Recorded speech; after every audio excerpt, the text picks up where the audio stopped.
जय हिंद विद्यार्थियों।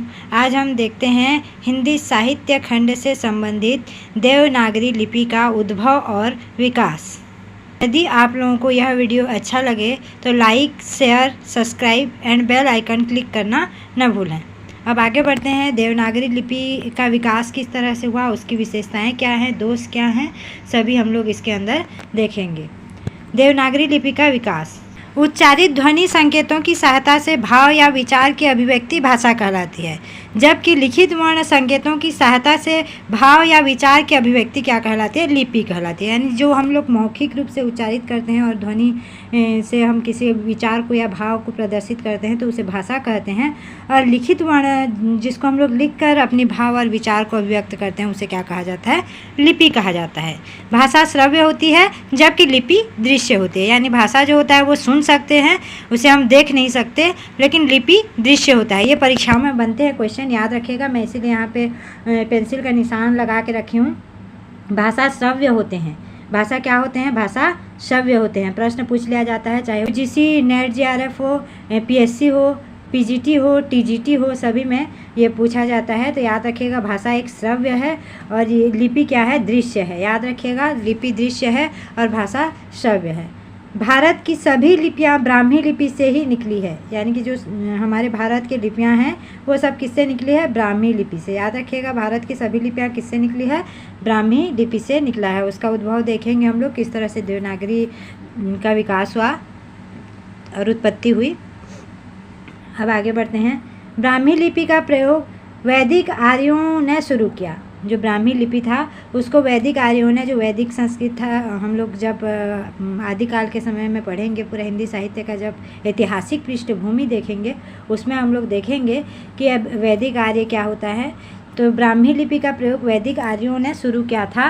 ब्राह्मी लिपि का प्राचीनतम नमूना 5वीं सदी यानी कि बीसी जिसको कहा जाता है का है, जो कि बौद्धकालीन है। गुप्त काल के आरंभ में ब्राह्मी के दो भेद हो गए, उत्तरी ब्राह्मी व दक्षिणी ब्राह्मी। याद रखिएगा गुप्त काल के आरंभ में ब्राह्मी के दो भेद हो गए, उत्तरी ब्राह्मी और दक्षिणी ब्राह्मी। दक्षिणी ब्राह्मी से तमिल लिपि, कलिंग लिपि और तेलुगु कन्नड़ लिपि, ग्रंथ लिपि जो तमिलनाडु के थे, मलयालम लिपि जो ग्रंथ लिपि से विकसित हुए का विकास हुआ। किसमें, दक्षिण ब्राह्मी। याद रखिएगा दक्षिण ब्राह्मी। अब उत्तरी ब्राह्मी से देवनागरी लिपि का विकास हुआ। और किस तरह से हुआ उत्तरी ब्राह्मी से नागरी लिपि का विकास, उसको हम लोग देखते हैं। उत्तर ब्राह्मी जो 350 ईस्वी तक था उत्तर ब्राह्मी, फिर उसके बाद वो गुप्त लिपि हो गया। ऊपर हम लोग देखें गुप्त लिपि, तो गुप्त लिपि हो गया हम लोग का कितना, 4वीं से 5वीं सदी तक। फिर उसके बाद सिद्ध मातृका लिपि आया जो 6वीं सदी से, कुटिल लिपि आया जो 8वीं से 9वीं सदी तक चला। ठीक है। अब ये कुटिल लिपि से दो भाषाएं फिर से निकले, दो लिपि कि वो क्या थी, एक नागरी लिपि और एक शारदा लिपि। एक नागरी लिपि और एक शारदा लिपि। तो नागरी से हम लोग का क्या हो गया, देवनागरी लिपि बना, और ये शारदा जो है ये गुरुमुखी, कश्मीरी, लहंदा और टाकरी लिपि का उद्भव हुआ। तो इस तरह से हमारी जो देवनागरी लिपि है, देवनागरी लिपि का प्रयोग 8वीं 9वीं सदी ईस्वी से प्रारंभ हुआ और 10वीं से 12वीं सदी के बीच इसी प्राचीन नागरी से उत्तरी भारत की अधिकांश आधुनिक लिपियों का विकास हुआ। इसकी दो शाखाएं मिलती हैं, पश्चिमी व पूर्वी।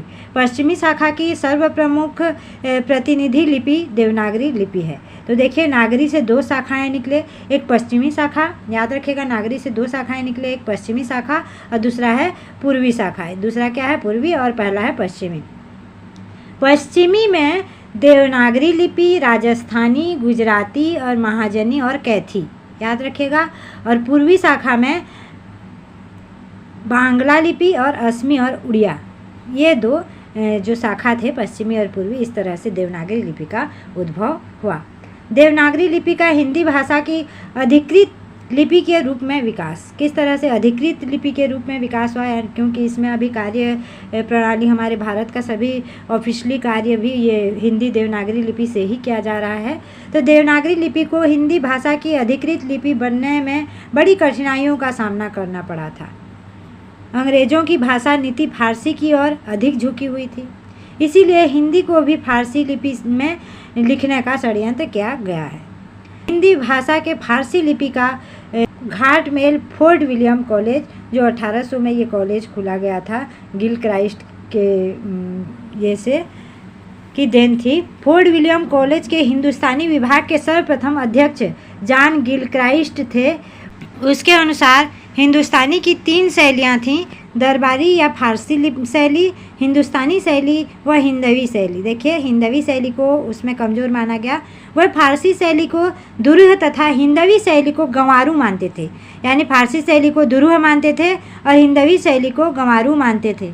इसीलिए उन्होंने हिंदुस्तानी शैली को प्राथमिकता दी। उन्होंने हिंदुस्तानी के जिस रूप को बढ़ावा दिया उसका मूलाधार तो हिंदी ही था, किंतु उसमें अरबी फारसी शब्दों की बहुलता थी और वह फारसी लिपि में लिखी जाती थी। गिल क्राइस्ट ने हिंदुस्तानी के नाम पर असल में उर्दू का ही प्रचार किया। ये जो एक कॉलेज खुला हुआ था फोर्ट विलियम कॉलेज, ये हम लोग के यूजीसी नेट सिलेबस में भी रखा गया है। इकाई 4 में हम लोग उसको बहुत ही विस्तार से पढ़ेंगे। अभी फ़िलहाल हम लोग देवनागरी लिपि का उद्भव, विकास और उसका ये देख रहे हैं विशेषताएँ, तो हम लोग उसी से आधारित ही देखते हैं। विलियम प्राइस 1823 ईस्वी में हिंदुस्तानी विभाग के अध्यक्ष के रूप में विलियम प्राइस की नियुक्ति हुई। उन्होंने हिंदुस्तानी के नाम पर हिंदी यानी कि नागरी लिपि में लिखित पर बल दिया। यानी जो हिंदुस्तानी विभाग के अध्यक्ष के रूप में विलियम प्राइस आए, वही इस पर बल दिए, हिंदी देवनागरी लिपि पर। प्राइस ने गिल क्राइस्ट द्वारा जनित भाषा संबंधी भ्रांति को दूर करने का प्रयास किया, लेकिन प्राइस के बाद कॉलेज की गतिविधियों में कोई विशेष प्रगति नहीं हुई। अदालत संबंधी विज्ञप्ति 1837 ईस्वी। वर्ष 1930 ईस्वी में अंग्रेज कंपनी द्वारा अदालतों में फारसी के साथ साथ देसी भाषाओं को भी स्थान दिया गया। वास्तव में इस विज्ञप्ति का पालन 1837 ईस्वी में ही शुरू हो सका। इसके बाद बंगाल में बांग्ला भाषा और बांग्ला लिपि प्रचलित हुई। संयुक्त प्रांत, बिहारी व मध्य प्रांत में भाषा के रूप में तो हिंदू का प्रचलन हुआ, लेकिन लिपि के सामने में नागरी लिपि के स्थान पर उर्दू लिपि का प्रचार किया जाने लगा। इसका मुख्य कारण अदालती अमलों की कृपा तो थी ही, साथ ही मुसलमानों ने भी धार्मिक आधार पर जी जान से उर्दू का समर्थन किया और हिंदी को कचहरी से ही नहीं, शिक्षा से भी निकाल बाहर करने का आंदोलन चालू किया गया। अब 1857 में जो क्रांति हुई आप लोग जानते हैं, कारतूस वाला, मंगल पांडे वाला। 1857 के विरोध के बाद हिंदू मुसलमानों के पारस्परिक विरोध में ही सरकार अपनी सुरक्षा समझने लगी, अतः भाषा के क्षेत्र में उनकी नीति भेदपूर्ण हो गई। अंग्रेज विद्वानों के 2 दल हो गए। दोनों ओर से पक्ष विपक्ष में अनेक तर्क वितर्क प्रस्तुत किए गए। बीम्स साहब उर्दू का और ग्राउस साहब हिंदी का समर्थन करने वालों में प्रमुख थे। नागरी लिपि और हिंदी तथा फारसी लिपि और उर्दू का अभिन्न संबंध हो गया था, अतः दोनों से दोनों के पक्ष विपक्ष में काफ़ी विवाद हुआ। राजा शिव प्रसाद सितारे हिंद का लिपि संबंधी प्रतिवेदन 1868 ईस्वी में लिखा गया, जो था फारसी लिपि के स्थान पर नागरी लिपि और हिंदी भाषा के लिए पहला प्रयास। राजा शिव प्रसाद का 1868 ईस्वी में अपने लिपि संबंधी प्रतिवेदन memorandum code character in the upper province of India से प्रारंभ हुआ। जॉन शोर, एक अंग्रेज अधिकारी फ्रेडरिक जॉन शोर ने फारसी तथा अंग्रेजी दोनों भाषाओं के प्रयोग पर आपत्ति व्यक्त की थी और न्यायालय में हिंदुस्तानी भाषा और देवनागरी लिपि का समर्थन किया था। बंगाल के गवर्नर एस्ले के आदेश 1870 ईस्वी व 1873 ईस्वी। वर्ष 1870 ईस्वी में बंगाल के गवर्नर एस्ले ने देवनागरी के पक्ष में एक आदेश जारी किया, जिसमें कहा गया कि फारसी पूरी उर्दू नहीं लिखी जाए, बल्कि ऐसी भाषा लिखी जाए जो कुलीन हिंदुस्तानी फारसी से पूर्णतः अनभिज्ञ रहने पर भी बोलता है। वर्ष 1873 में बंगाल सरकार ने यह आदेश जारी किया कि पटना, भागलपुर तथा छोटा नागपुर डिवीजनों यानी संभागों के न्यायालयों व कार्यालयों में भी विज्ञप्तियां और घोषणाएं हिंदी भाषा व देवनागरी लिपि में जारी की जाएंगी। याद रखिएगा, 1873 ईस्वी में इस तरह से घोषणा किया गया। 1881 ईस्वी तक आते आते उत्तर प्रदेश के पड़ोसी प्रांत बिहार, मध्य प्रदेश के नागरी लिपि और हिंदी प्रयोग के सरकारी आज्ञा जारी हो गई तो उत्तर प्रदेश में नागरी आंदोलन को बड़ा नैतिक प्रोत्साहन मिला। अब गौरी दत्त व्यक्तिगत रूप से मेरठ के पंडित गौरी दत्त की नागरी प्रचार के लिए की गई सेवाएं अविस्मरणीय हैं। गौरी दत्त ने 1874 ईस्वी में अपने साधकत्व में नागरी प्रकाश नामक पत्र का प्रकाशन आरंभ किया। उन्होंने और भी कई पत्रिकाओं का संपादन किया। देवनागरी गजट 1888 ईस्वी, देवनागर 1991 ईस्वी, देवनागरी प्रचारक 1992 ईस्वी आदि।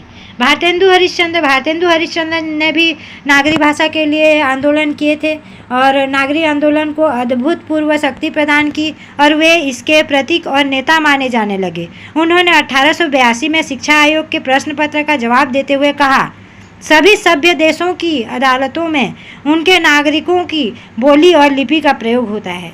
यही ऐसा देश है जहाँ न तो अदालती भाषा शासकों की मातृभाषा है और न प्रजा की। पंडित प्रताप नारायण मिश्र ने हिंदी हिंदुस्तान का नारा लगाना शुरू किया। 1893 ईस्वी में अंग्रेज सरकार ने भारतीय भाषाओं के लिए रोमन लिपि अपनाने का प्रश्न खड़ा कर दिया। इसकी तीव्र प्रतिक्रिया हुई। नागरी प्रचारणी सभा, याद रखिएगा, नागरी प्रचारणी सभा यूजीसी नेट सिलेबस में रखा गया है और इसके बारे में बहुत आएगा, तो इसका हम लोग विस्तार से अध्ययन करने वाले हैं। बाकी हम लोग अभी देवनागरी लिपि के बारे में देख रहे हैं। देवनागरी लिपि सभा काशी, स्थापना 1893 ईस्वी व संसद मोहन मालवीय। नागरी प्रचारणी सभा की स्थापना वर्ष 1893 ईस्वी में नागरी प्रचार एवं हिंदी भाषा के संवर्धन के लिए नागरी प्रचारणी सभा काशी की स्थापना की गई। सर्वप्रथम इस सभा ने कचहरी में नागरी लिपि का प्रवेश कराना ही अपना मुख्य कर्तव्य निश्चित किया। सभा ने नागरी कैरेक्टर नामक एक पुस्तक अंग्रेजी में तैयार की जिसमें सभी भारतीय भाषाओं के लिए रोमन लिपि की अनुपयुक्तता पर प्रकाश डाला गया था। मालवीय के नेतृत्व में 17 सदस्यीय प्रतिनिधि मंडल द्वारा लेफ्टिनेंट गवर्नर एंटोनी मैकडॉनल्ड को याचिका या मेमोरियल देना 1893 ईस्वी में। मालवीय ने एक स्वतंत्र पुस्तिका card character and primary educations and north western provinces जो 1897 ईस्वी लिखी, जिसका बड़ा व्यापक प्रभाव पड़ा। वर्ष 1898 ईस्वी में प्रांत के तत्कालीन लेफ्टिनेंट गवर्नर के काशी आने पर नागरी प्रचारणी सभा का एक प्रभावशाली प्रतिनिधि मंडल मालवीय के नेतृत्व में उनसे मिला और हजारों हस्ताक्षरों से युक्त एक मेमोरियल उन्हें दिया। इन तमाम प्रयत्नों का शुभ परिणाम यह हुआ कि 18 अप्रैल 1900 ईस्वी को गवर्नर साहब ने फारसी के साथ नागरी को भी अदालतों कचहरी के समान अधिकार दे दिया। सरकार का यह प्रस्ताव हिंदी के स्वाभिमान के लिए संतोषप्रद नहीं था। इससे हिंदी की अधिकार पूर्ण सम्मान नहीं दिया गया था, बल्कि हिंदी के प्रति दया दिखाई गई थी। शारदा चरण मित्र, कलकत्ता उच्च न्यायालय के न्यायाधीश शारदा चरण मित्र ने अगस्त 1907 ईस्वी में कलकत्ता में एक लिपि विस्तार परिषद नामक संस्था को स्थापना की थी। याद रखिएगा, एक लिपि विस्तार परिषद नामक संस्था का स्थापना किए थे। इसमें भी देवनागरी लिपि का प्रचार प्रसार किए थे। अब आगे देखते हैं। नेहरू रिपोर्ट की भाषा लिपि संबंधी संतुष्टि में कहा गया, देवनागरी अथवा फारसी में लिखी जाने वाली हिंदुस्तानी भारत की राजभाषा होगी। याद रखिएगा, भारत की राजभाषा। नेहरू ने अपने रिपोर्ट लिपि में लिखा, भारत की राजभाषा होगी। अभी तक हमारा हिंदी राष्ट्रभाषा नहीं हो पाया है, याद रखिएगा। स्पष्ट है कि हिंदी भाषा की अधिकृत लिपि के मामले में इस समय का द्वैध या विवाद की स्थिति बनी हुई थी। संविधान सभा में भाषा संबंधी विधेयक पारित जो 17 सितंबर 1949 ईस्वी, ये बहुत इम्पोर्टेंट है, परीक्षाओं में प्रश्न बनते हैं। संविधान सभा में भारत संबंधी विधेयक पारित हुआ कब? 18 सितंबर 1949 ईस्वी में, जिसको हम लोग हिंदी दिवस के रूप में हमारे पूरे भारत में मनाए जाते हैं। जब संविधान सभा ने 14 सितंबर 1949 ईस्वी को भाषा संबंधी, देखिए कितना मेहनत करना पड़ा हिंदी भाषा देवनागरी लिपि को हमारे भारत में स्थापना करने के लिए, और आखिरी में लड़ाई करते करते 14 सितंबर 1949 को पारित हो गया। और इसी दिन को हम लोग हिंदी दिवस के रूप में मनाते हैं और ये परीक्षाओं में पूछे जाते हैं। संविधि विधेयक पारित किया जब जाकर लिपि के मामले में विद्यमान वेद और विवाद अंतिम रूप से समाप्त हुआ। और अनुच्छेद 343 से भी पूछा जाता है, कौन से अनुच्छेद में हमारी देवनागरी लिपि भाषा के बारे में कहा गया है, हिंदी भाषा के बारे में कहा गया है। अनुच्छेद 343(1) याद रखिएगा, में स्पष्ट घोषणा कर दी गई कि संघ की राजभाषा हिंदी को देवनागरी लिपि होगी। याद रखिएगा, संघ की राजभाषा हिंदी और लिपि देवनागरी होगी। ये 343 अनुच्छेद 1 में स्पष्ट घोषणा कर दी गई। इस प्रकार 150 वर्षों यानी 150 वर्ष के संघर्ष यानी कि 18 से जो फोर्ट विलियम कॉलेज था वहाँ से लेके 1949 तक की ईस्वी की जो लंबी संघर्ष की बात हुई, देवनागरी लिपि हिंदी भाषा की एकमात्र और अधिकृत लिपि बन पाई। देवनागरी लिपि का नामकरण, देवनागरी लिपि को लोक नागरी एवं हिंदी लिपि भी कहा जाता है। देवनागरी का नामकरण विवादास्पद है। ज़्यादातर विद्वान गुजरात के नागर ब्राह्मणों से संबंधित जोड़ते हैं। इनका मानना है कि गुजरात में सर्वप्रथम प्रचलित होने से वहाँ के पंडित वर्ग अर्थात नागर ब्राह्मणों के नाम से इसे नागरी कहा गया। सभी विद्वानों का अलग अलग मतभेद है। कोई कहते हैं कि गुजरात के जो पंडित थे वो नागर ब्राह्मण थे, उन्हीं के लिए नागर कहा गया। अपने अस्तित्व में आने के तुरंत बाद इसने देव भाषा संस्कृत को लिपिबद्ध किया, इसीलिए नागरी कहा गया। देवनागरी है यानी देव का है, इसीलिए देवनागरी शब्द जुड़ दिया गया और बन गया ये क्या, देवनागरी।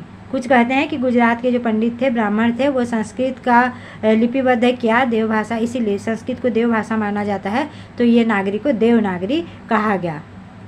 देवनागरी लिपि का स्वरूप, यह लिपि बाईं ओर से दाईं ओर लिखी जाती है। देखिएगा, आप लोग लिखेंगे तो बाईं ओर से दाईं ओर लिखी जाती है। जैसे हम लोग कुछ लिखते हैं आम, तो ये क्या होता है, बाईं ओर से दाईं ओर लिखी जाती है।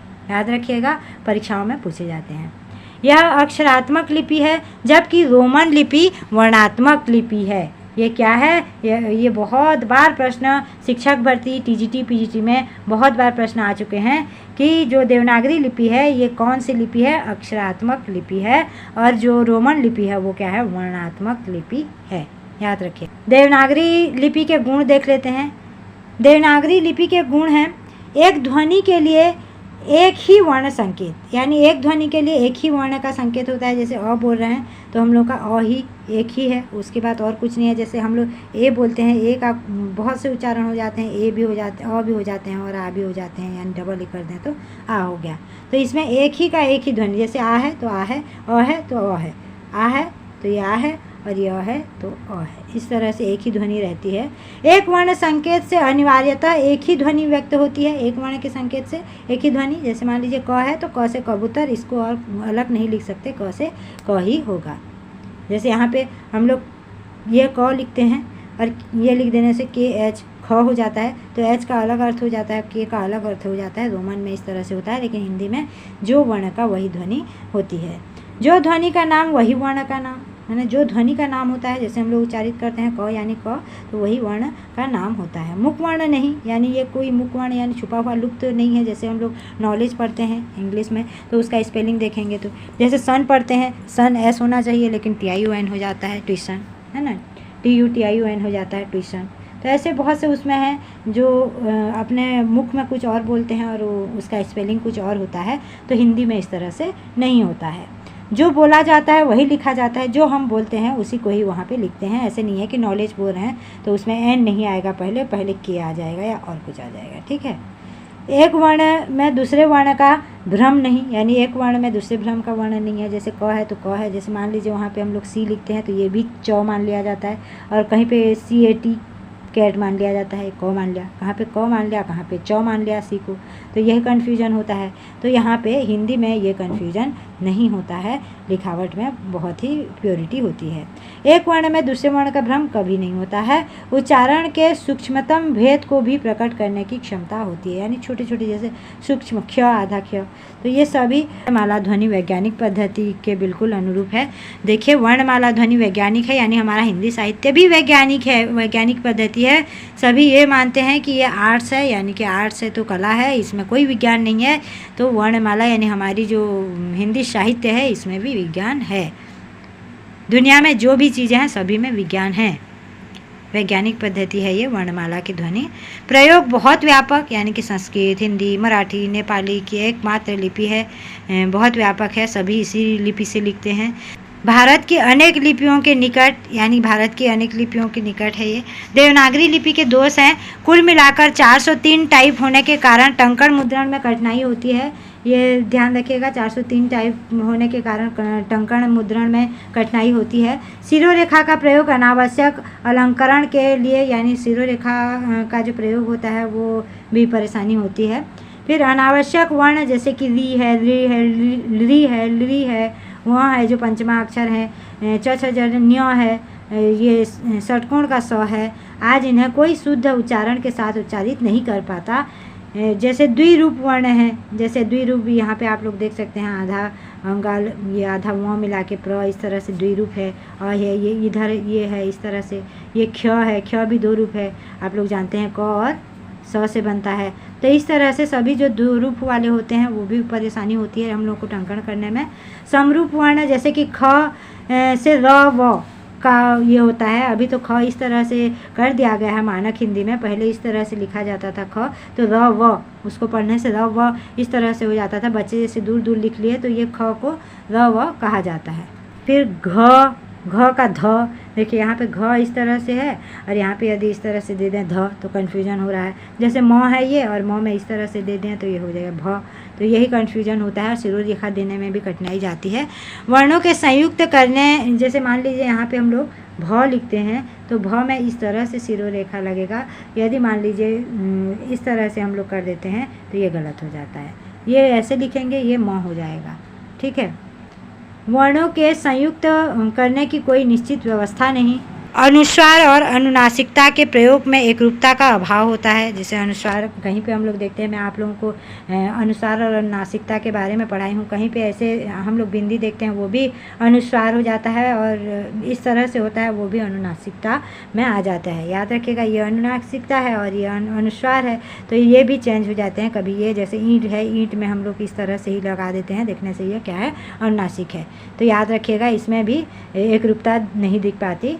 त्वरापूर्ण लेखन नहीं, क्योंकि लेखन में हाथ बार बार उठाना पड़ता है। माने हिंदी में क्या होता है, जैसे इंग्लिश में हम लोग लिखते जाते हैं लिखते जाते हैं लिखते जाते हैं, लेकिन हिंदी में क्या होता है वैसे नहीं लिख सकते, बार बार हम लोग को, जैसे कक्षा लिख रहे हैं क, फिर हम लोग हाथ उठाएंगे ख्या, ठीक है, एक साथ नहीं लिख सकते, तो इस तरह से होता है। वर्णों के संयुक्तिकरण में र के प्रयोग को लेकर भ्रम की स्थिति, र कहीं पे इस तरह से री का भी र हो जाता है, इसी तरह से भ्रम होती है। ई की मात्रा, जैसे छोटे ई का लेखन वर्ण के पहले पर उच्चारण वर्ण के बाद, यानी जो ई है कहीं बड़े ई इस तरह से, कहीं छोटे ई इस तरह से। देवनागरी लिपि में किए गए सुधार, इतने दोष होने के बाद भी, मतलब ये दोष होने के बाद भी बहुत से विशेषताएं हैं देवनागरी लिपि की, जो हम लोग इसको इग्नोर किया जा सकता है। और हम लोग यदि टंकण अच्छे से उसका वैज्ञानिक खोज के हिसाब से टंकण का प्रणाली हम लोग अच्छे कर लें तो देवनागरी लिपि का टंकण भी बनानी है अच्छे से, तो देवनागरी लिपि का भी टंकण ये अपना कीबोर्ड में बढ़ा के कर सकते हैं बहुत ही आसानी से, जिस तरह से इंग्लिश में कर रहे हैं। देवनागरी लिपि में किए गए सुधार, पहला है बाल गंगाधर का तिलक फंड 1904-26, इस तरह से हम लोग अभी भी और सुधार कर सकते हैं अपने कीबोर्ड में, ठीक है। सावरकर बंधुओं का अ की 12 खड़ी, श्याम सुंदर दास का पंचमा अक्षर के बदले अनुस्वार के प्रयोग का सुझाव, गोरख प्रसाद का मात्राओं के व्यंजन के साथ दाहिने तरफ अलग रखने वाला सुझाव, जैसे कुल ये है इस तरह से आप लोग देख सकते हैं, ये दाहिने तरफ रखने का सुझाव।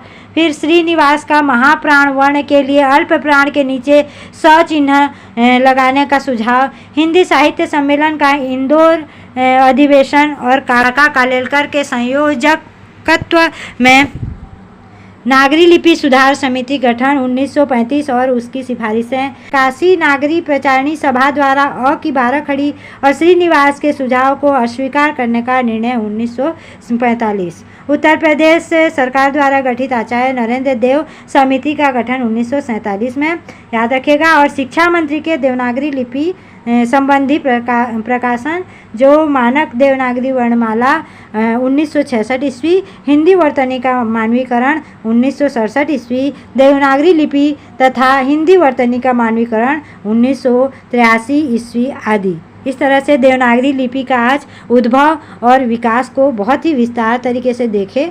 धन्यवाद।